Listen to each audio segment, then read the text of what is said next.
Welcome to the AxeCast podcast. Conversations with interesting people from the world of Acadia athletics and more, talking about their lives, successes, and failures. And now let's join hosts Glenn Hawley and Eric Cederberg for the next 15 to 20 minutes as they dive into the life of today's guest.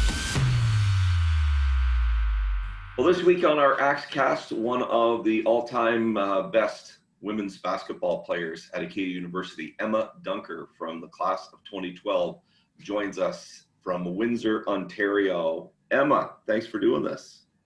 Hey guys, thanks for having me on. When you said 2012, I thought that's a long time ago. I didn't realize that, so thanks for the reminder. Yeah, 8 years ago. It's hard to, but like when you think about it, where's 8 years gone?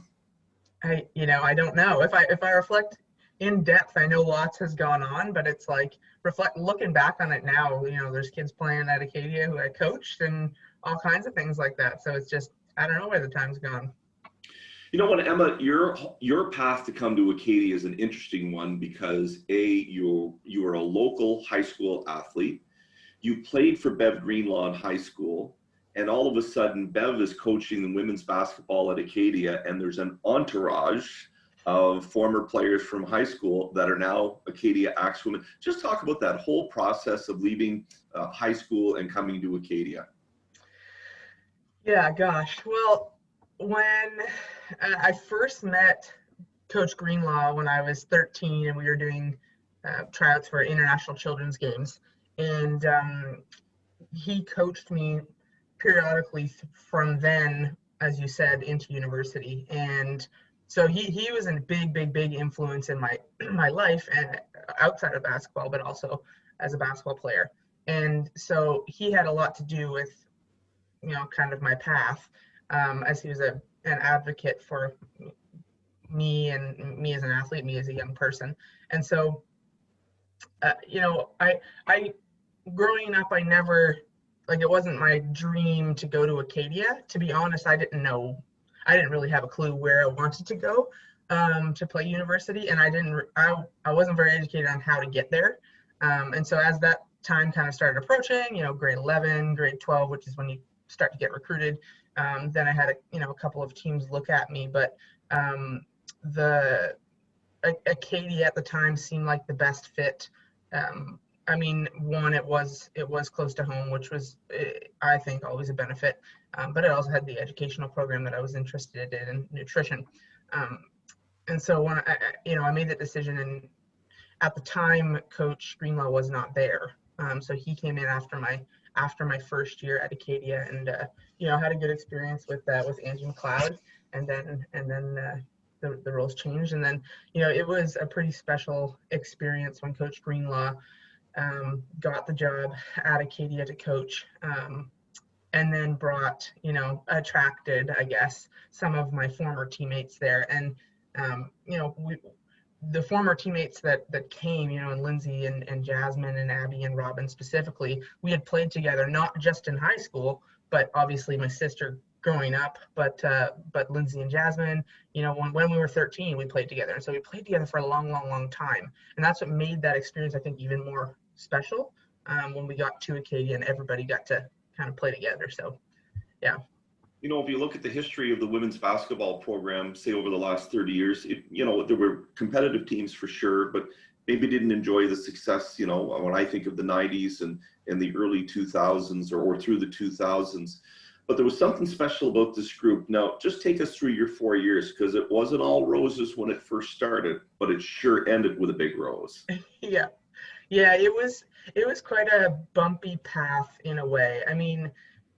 One, just having a turnover in the head coach is a big change for a program, as I'm sure you guys know. And so that in itself was kind of obviously a welcomed, change for me because I knew coach and I had such a good relationship. But in my first year as an athlete, I got to start as a rookie. I got to play a lot of minutes, but I really didn't. Looking back now, I was not that great, and I had a lot of struggles adjusting to the university lifestyle. I never had trouble working out lots or adjusting to that schedule because it was basically like we had in high school. We worked out every day, sometimes twice a day, and had games every single weekend in high school. And so that adjustment was never challenging for me, but the just adjusting to being on your own as a young person, trying to navigate through the social and educational and academic and life, different parts of your life within university. And so right off the top for me, that was challenging. But through my second and third year in particular for me personally was probably the most challenging, as I went through, I think all athletes go through it, but what I would call a slump, quite a big slump.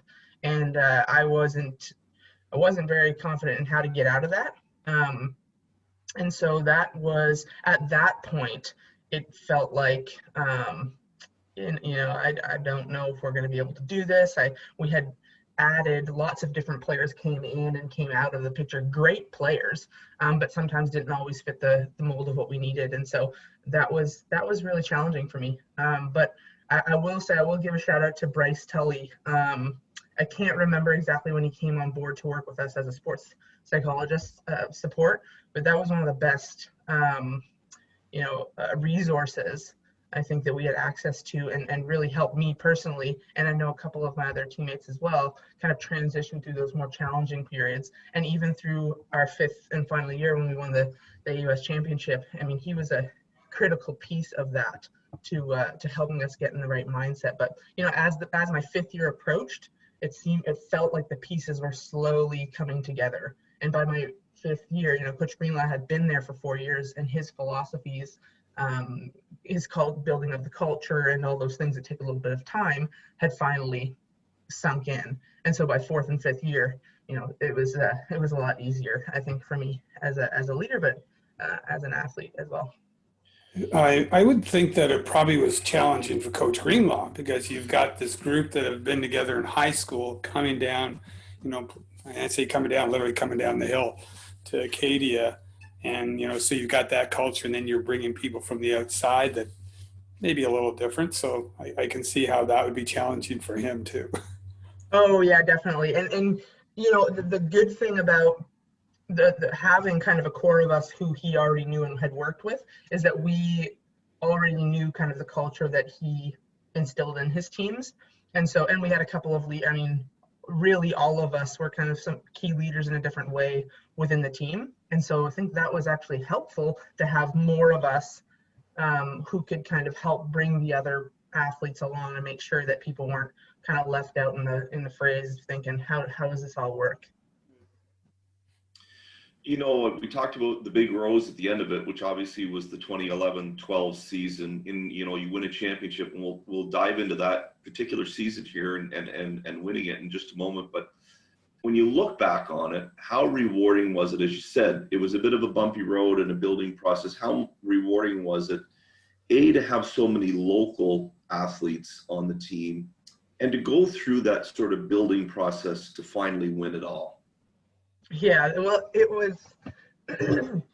was one of, if not the most rewarding basketball kind of experience I've had so far in my career as a coach or as an athlete. And I mean, first of all, just to talk about the people who were involved. Many people may know my sister was on the team, and we're best friends, but also we played since we were born together. And so we had a really tight bond, but also, the other girls in Jasmine and Lindsay, specifically, who we had grown up with for half of our life, I would say. You have pretty tight and close bonds with people like that. I mean, on a team in general, you build over a season some great bonds, and that's what's so special about working as being on a team. And so that's not to discount the other players that were involved. There's Steph Chapman and Christy and Rita and Chica and all those other girls who we grew very close with as well. But I would say it was extra special winning with so many local people, including Coach Greenlaw, who we had just had so many great and terrible at times experiences with, that you just get to kind of build that bond. So it was just a really, really special, made it a little bit extra special, I think. What do you recollect from winning that championship when you actually won it and have the banner in your hand, what do you recollect from that day? Oh man. One thing that stood out to me was just how much support that we had. When Ray Ivany was leading, he was at the helm of leadership for Acadia. He was such an advocate for basketball and sports, but really our team as well, and Kevin Dickey as well. I just remember feeling so supported. And because other championships were going on at similar times, right? There are other games going on. There's other places they could be, but no, we had a pretty great support system in our stands. And there's a picture of my mom and Jasmine's mom crying and embracing each other. And I just remember seeing things like that, from people who were supporting us and teammates, and with Coach Greenlaw, and just embraces that we had with teammates. That was definitely one of the biggest things that I recall from that experience. I was telling Len beforehand that in my role back then, and now I look back, it is still the most memorable season that I've been a part of, because we had two teams win a championship. And like I told Len, I said, I had a choice to go to men's basketball or women's basketball championship, and it was an easy choice. It wasn't like Kevin Dickey said, you're going to the women's or you're going to the men's. I'm going to the women's. Good luck to the men. And then, winning that and going to Calgary and going along. And I still remember the Calgary experience. I remember everything from that year. And like I was telling Len, the most unique year in my 25 years is that we had two basketball teams win championships. And then I enjoyed and loved going to X and went in there. And anyways, it was quite the experience for everybody in the department back then too. Oh yeah. And being with Acadia being such a smaller university, and I've gotten to work with the University of Windsor, which is much bigger than Acadia, but I think it speaks to, or that experience that I talked about speaks to the intimacy of a small school and the community that you can build. Because of course all sports teams have fans of certain realm, but I just feel like every connection and emotion was so genuine, and people were really honestly invested in our team. And so, yeah, I'm just grateful for that support. Emma, you mentioned Abby being, your best friend, and obviously your sister, you got to play together at Acadia. How meaningful was that to you to have that experience at that high level? Yeah, that was, it makes me emotional thinking and talking about it, but man, it was, when we were growing up, as you can imagine, our competition level was always at the highest of highs, and we played a lot of one-on-one, oftentimes not regretted it, but wasn't looking forward to it when coach said, okay, play a one-on-one. And then, of course, the guns come out and you're starting to hit each other, and everything goes, right? Nobody wants to call a foul. And so it can get pretty aggressive. And it did at times. I punched her in the face one time, and she almost broke my nose the other time. So there you go. But just having gone through not just journeys on the basketball court, but just the things we've experienced in our lives, and we lived together somewhat through university as well, and had just experienced ups and downs, and we had experienced some really tough times that year, actually, in particular. And so it was just being able to connect on that level now and for the rest of our lives on that experience was just is pretty special. We still talk about those experiences to this day. So yeah. And the thousands of people that are viewers right now for this interview, they want to ask the $1 million question: who's better, Emma or Abby? Oh man, there's a lot of there are some different eras that we need to talk through at that point. At this point, she's probably better than I am.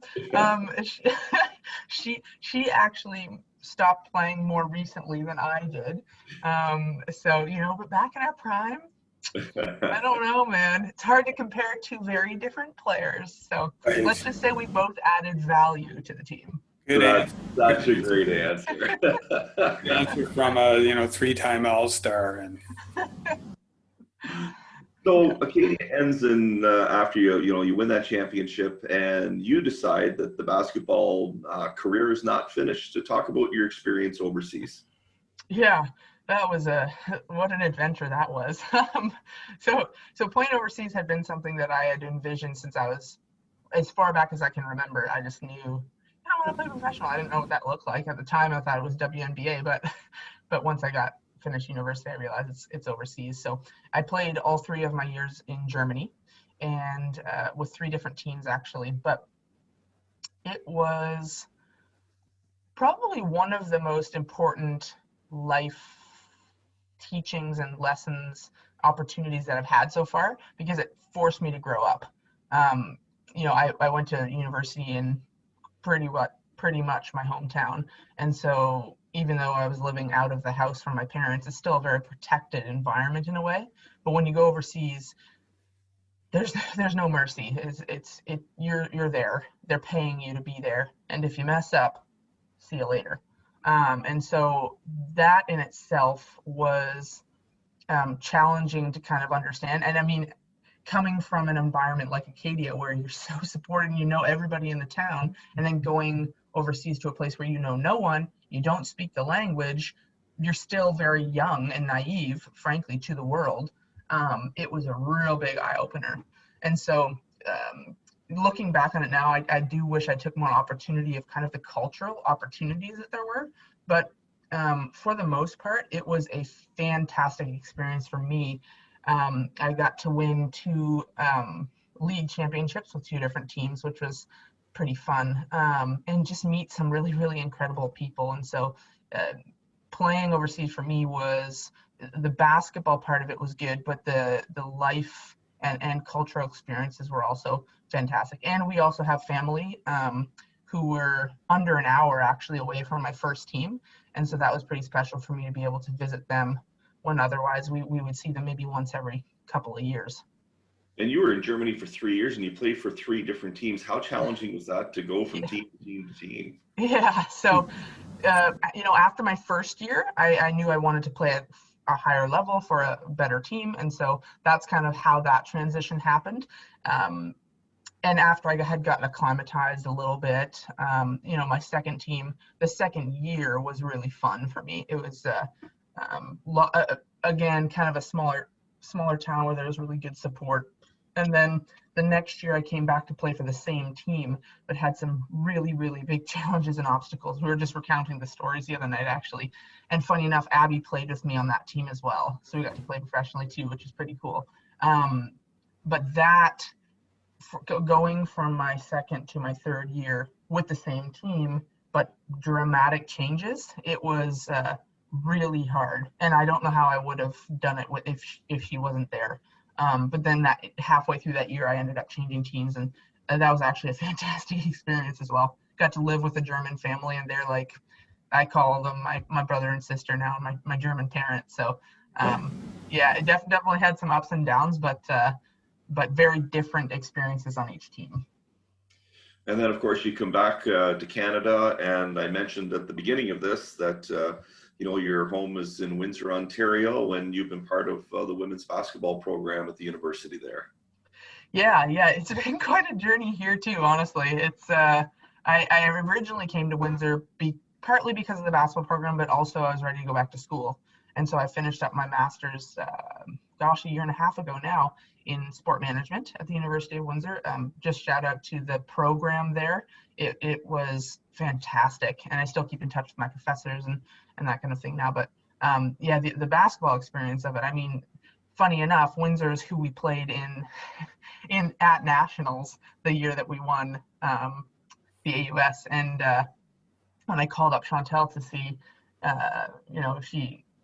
if I could work with her, I said, "Hi, I'm Emma Duinker. Like, do you remember me? We played against you. Like, I'm not sure." She's like, "Oh yeah, I remember you." She's like, "We prepared for you as a shooter." And then just reflecting back on it, I thought, "Oh yeah, I didn't get a shot off that game."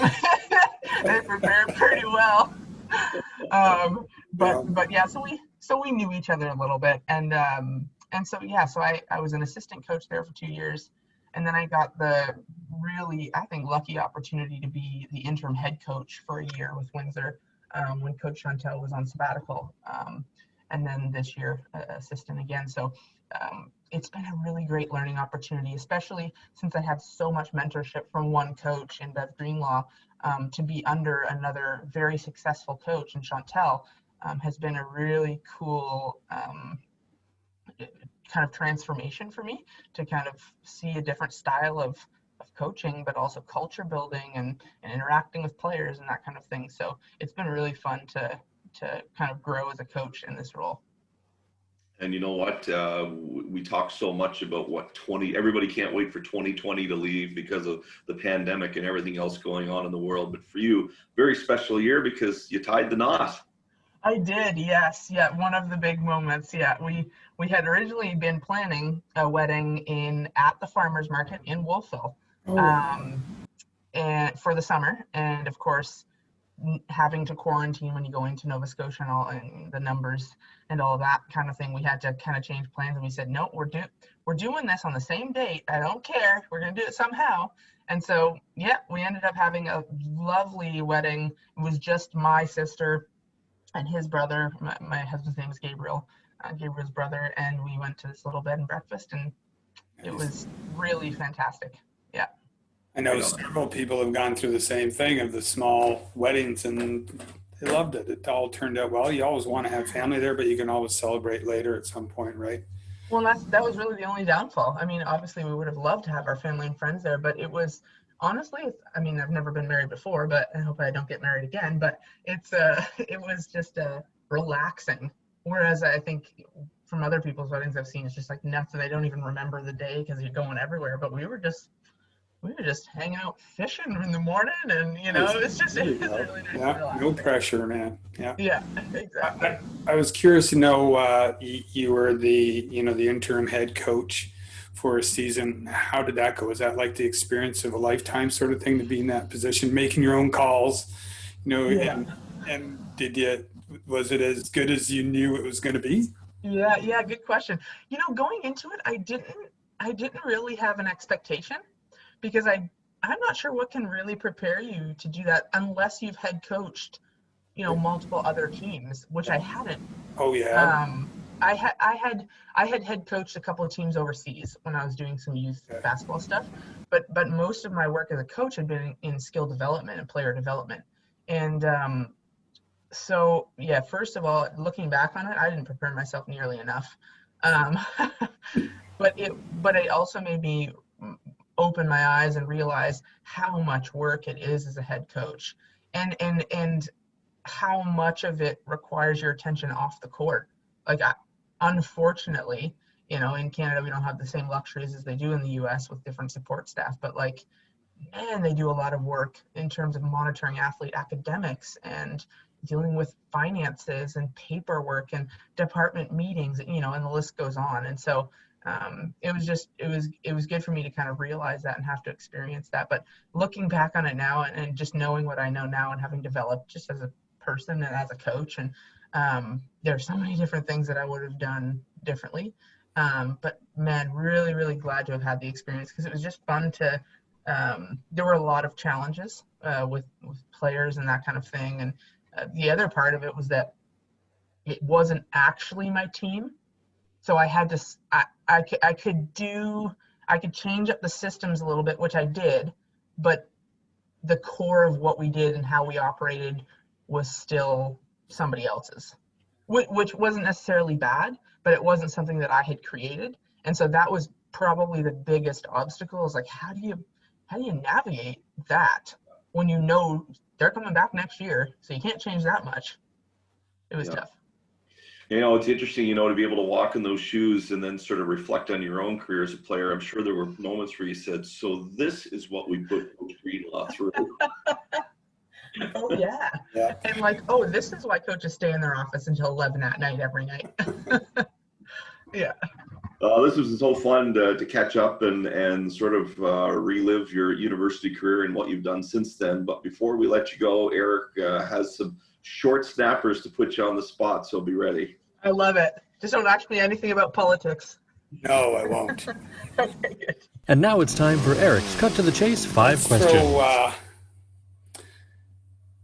this is kind of a recalling back, and maybe would become the song that you would, if you were allowed to bring one song with you, deserted on an island, one song that you're going to play over and over again.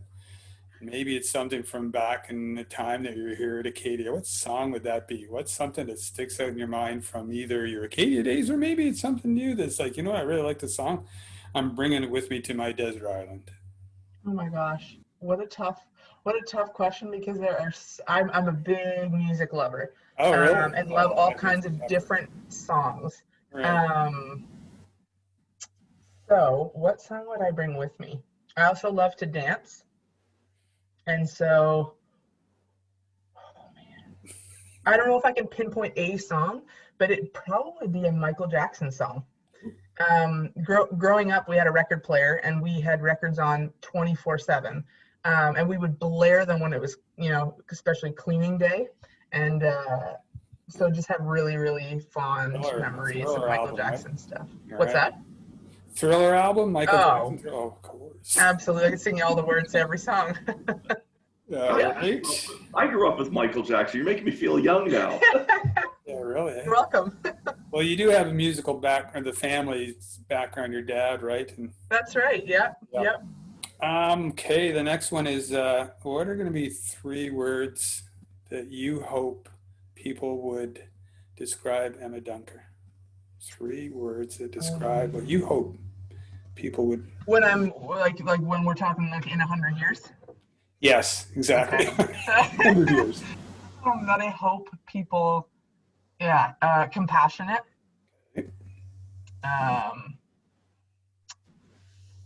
empathetic, and Good for a coach. yeah, indeed, and humorous. All right. Those are all I'm throwing at you today. All right. Oh, letting her off. Made it easy on me. Thanks, Eric. Well, Emma, this has been great, as I said before, to be able to sort of walk through your journey to Acadia, during Acadia, and after Acadia. It's always was fun to listen to, and your stories and everything. Congratulations on everything you've accomplished, and good luck to Windsor this year if you guys finally get on the floor to play some games like everybody else in the country.